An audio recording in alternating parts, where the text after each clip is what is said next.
Hello everyone, आज की video में हम प्रश्नावली 9.1 के सवाल करने वाले हैं।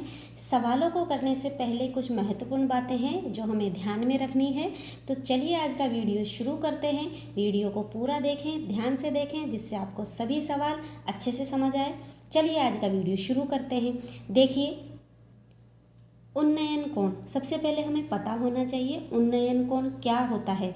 देखिए, जब कोई व्यक्ति अपनी आँख से क्षैतिज तल से ऊपर की ओर स्थित वस्तु को देखता है, उस वक्त उस व्यक्ति की आँख के स्वाभाविक क्षैतिज तल और देखी जाने वाली वस्तु के मध्य जो कोण बनता है उसे उन्नयन कोण कहते हैं। उन्नयन कोण, ठीक है। ऊपर की वस्तु को देखने के लिए सिर उठाना पड़ेगा, तब उन्नयन कोण बनेगा, ठीक है। बस ये वाली बात ध्यान रखनी है। ये दृष्टि रेखा कहलाती है, ये क्षैतिज रेखा कहलाती है, ठीक है। दूसरी बात, अवनमन कोण। दूसरी बात हमें क्या ध्यान रखनी है? अवनमन कोण।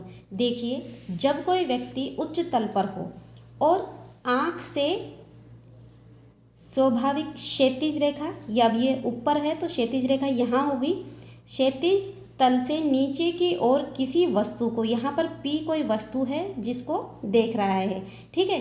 तो जब कोई व्यक्ति उच्च तल पर हो और आँख के स्वाभाविक क्षैतिज तल से नीचे किसी वस्तु को आँख से देखता है, जब वस्तु को देखने के लिए, ये दृष्टि रेखा हो गई, वस्तु को देखने के लिए नीचे देखना पड़ता है, ठीक है।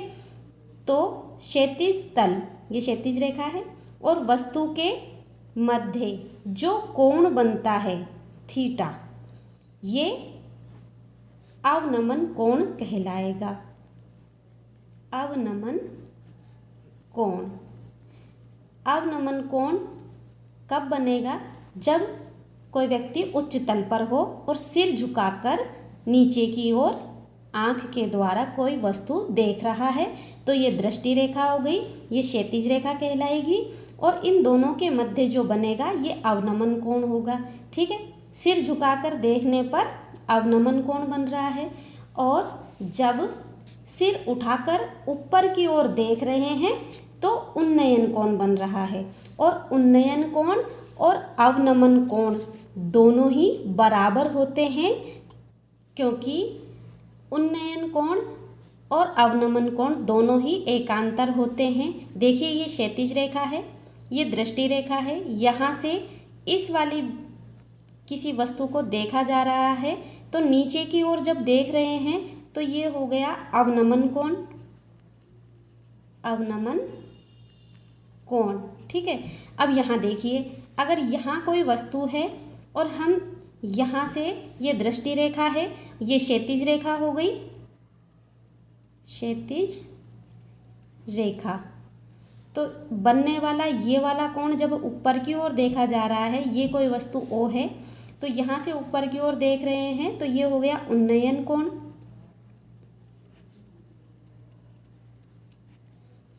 तो देखिए, दोनों ही कोण आपस में एकांतर होते हैं, इसलिए अवनमन कोण और उन्नयन कोण बराबर होते हैं, ठीक है। इसके अलावा ध्यान रखना है ये वाला फॉर्मूला लाल बटा कक्का, ये प्रश्नावली 8 में हम बहुत अच्छे से पढ़ चुके हैं। प्रश्नावली 8 का नाम है त्रिकोणमिति का परिचय, और प्रश्नावली 9 का नाम है त्रिकोणमिति के कुछ अनुप्रयोग। तो जो 8वीं प्रश्नावली में हमने पढ़ा है उसी का उपयोग हम यहाँ पर कर रहे हैं। तो ये सभी बातें हमें ध्यान में रखनी है। देखिए, लाल बटा कक्का से साइन, कोस, टेन, और इनके व्युत्क्रम, साइन का व्युत्क्रम कोसेक, कोस का सेक और टेन का कोट, ये हमें ध्यान में रखना है।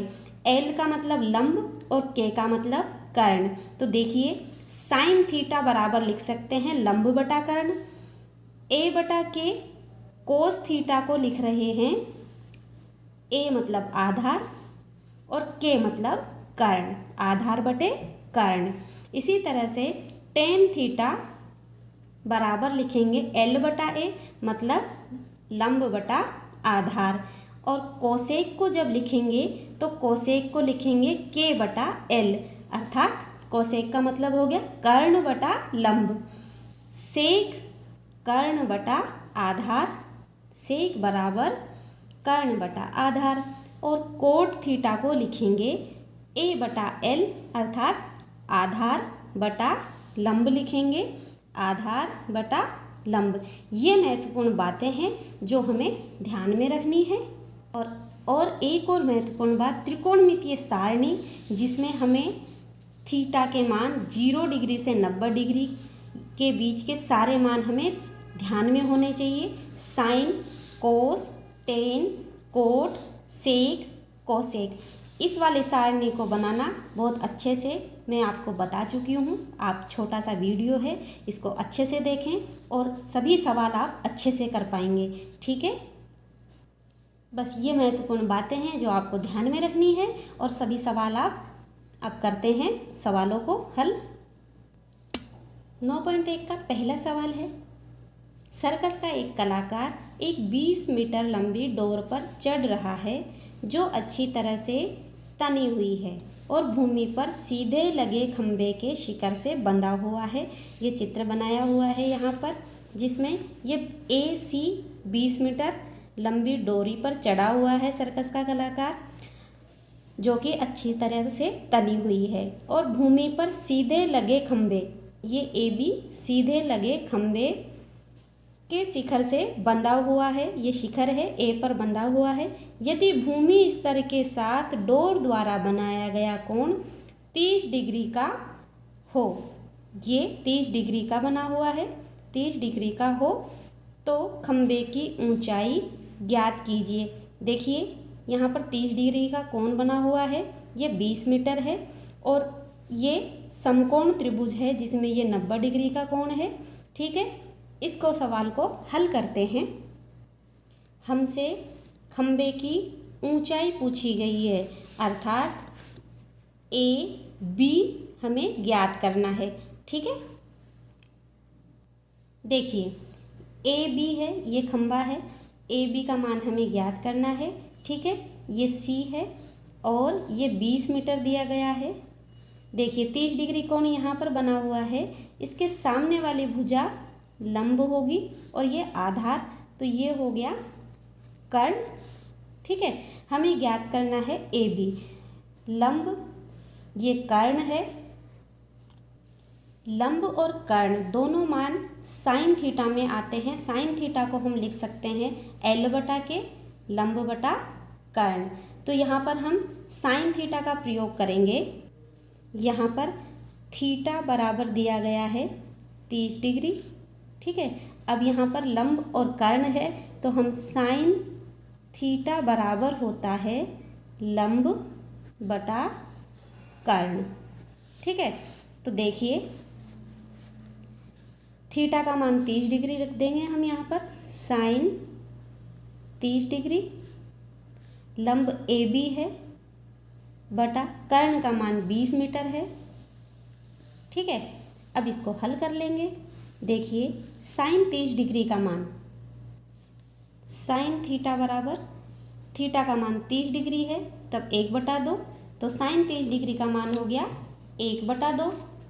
तो यहाँ पर हम लिखेंगे 1/2 बराबर AB बटा 20। हमें ज्ञात क्या करना है, AB ज्ञात करना है। इस 20 को 1 से गुणा कर देंगे। ठीक है, AB रह जाएगा तो इसको हम लिख सकते हैं AB बराबर 20 को 1 से गुणा किया, 20 एकम 20 बटा में 2 था, ऐसे कैसे 2 को लिख दिया। यहाँ पर AB बचा तो AB हमें ज्ञात करना है, तो AB मैंने यहाँ लिख लिया। ठीक है, अब देखिए 2 का भाग 20 में गया 10 बार, तो AB का मान हमारे पास आ गया AB बराबर 10 मीटर, जो कि खंभे की ऊंचाई है। यही हमारा आंसर है, खंभे की ऊंचाई बराबर 10 मीटर। ठीक है, यही आंसर है। क्वेश्चन नंबर 2 है, आंधी आने से एक पेड़ टूट जाता है और टूटा हुआ भाग इस तरह मुड़ जाता है कि पेड़ का शिखर जमीन को छूने लगता है और इसके साथ 30 डिग्री का कोण बनाता है। पेड़ के पाद बिंदु की दूरी जहाँ पेड़ का शिखर जमीन को छूता है 8 मीटर है। पेड़ की ऊंचाई ज्ञात कीजिए। देखिए यह एक पेड़ है, ये डॉट डॉट करके यहाँ से पेड़ टूट गया है और ये बचा हुआ भाग है पेड़ का, और यहाँ से पेड़ टूटकर जमीन के शिखर को छूने लगता है, ठीक है, और 30 डिग्री का कोण बनाता है।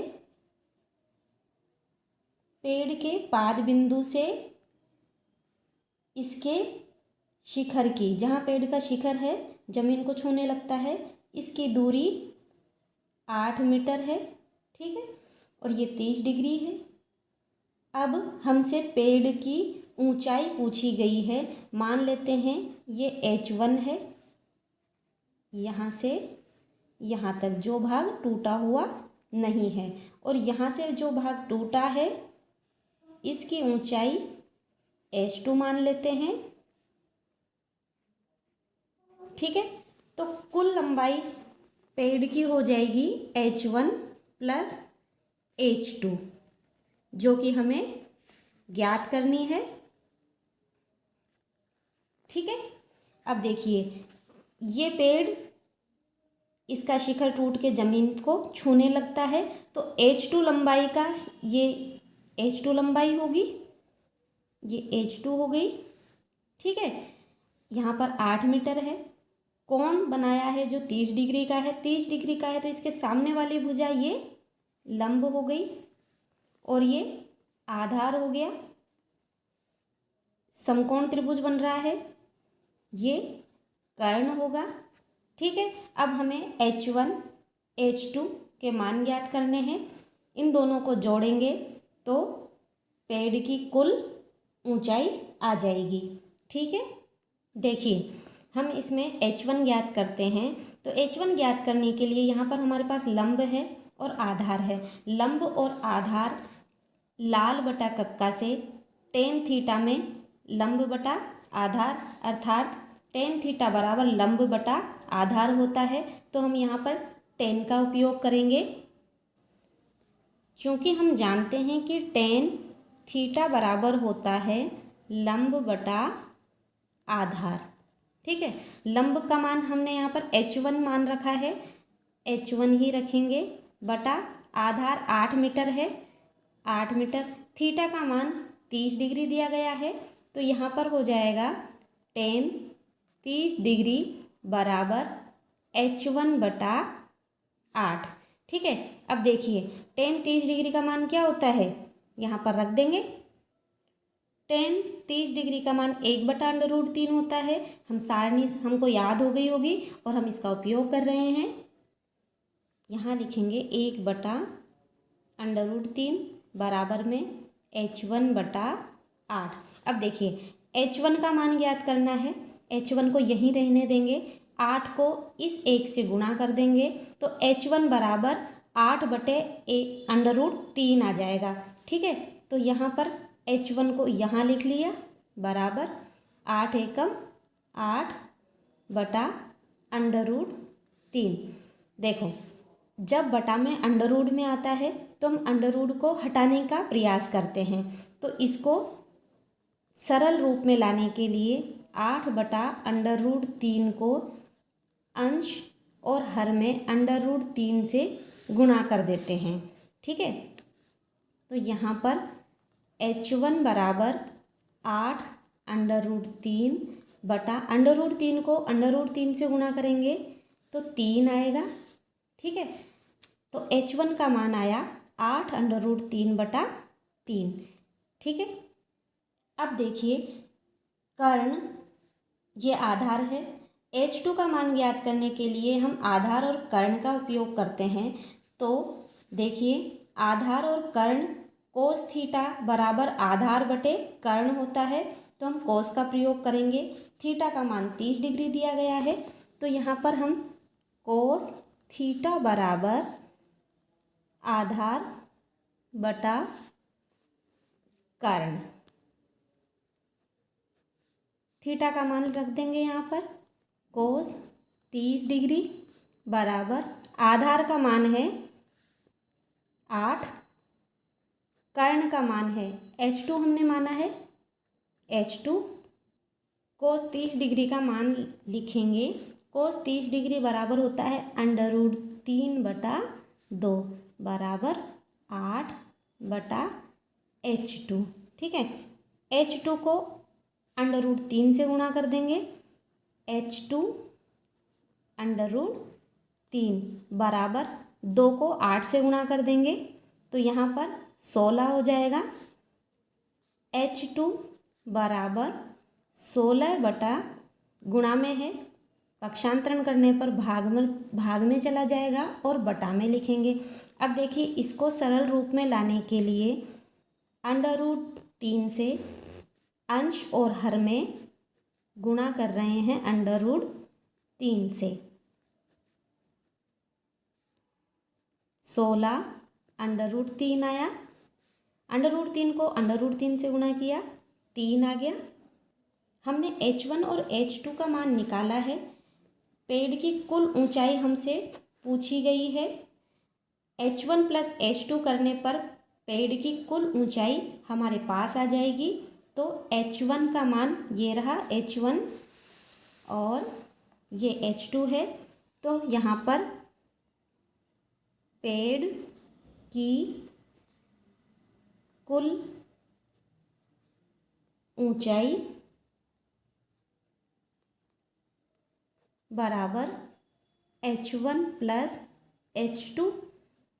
h1 का मान है 8 √3/3 प्लस h2 का मान है 16 √3/3। ठीक है, अब लघुत्तम ले लेंगे। देखिए, लघुत्तम यहाँ पर आ जाएगा, यहाँ पर 3 है, यहाँ पर भी 3 है, तो 3 हमारा लघुत्तम आ गया। 8 √3 प्लस 16 √3। 3 का भाग 3 में दिया, 1 आया, 1 को इससे गुणा करेंगे तो यही आ जाएगा। यहाँ पर भी 3 का भाग 3 में देने पर 1 आएगा और इससे गुणा करने पर 1 को ये आ जाएगा।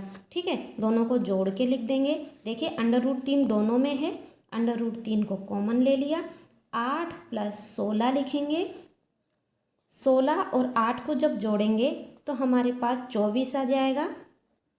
यहाँ पर √3/3, 3 का भाग दिया, 3 × 8 = 24। हमारे पास आया 8 √3 मीटर। यही पेड़ की कुल ऊंचाई है, यही हमारा आंसर है। आज का वीडियो कैसा लगा कमेंट में ज़रूर बताएं। वीडियो को लाइक करना ना भूलें और जो चैनल पर नए हैं सब्सक्राइब ज़रूर कर लें, जिससे आने वाले सभी महत्वपूर्ण वीडियोस आप आसानी से देख पाएँ। हंसते रहिए, मुस्कुराते रहिए और अपनी प्यारी सी मुस्कुराहट के साथ पढ़ते रहिए गणित। Thanks for watching. Bye bye.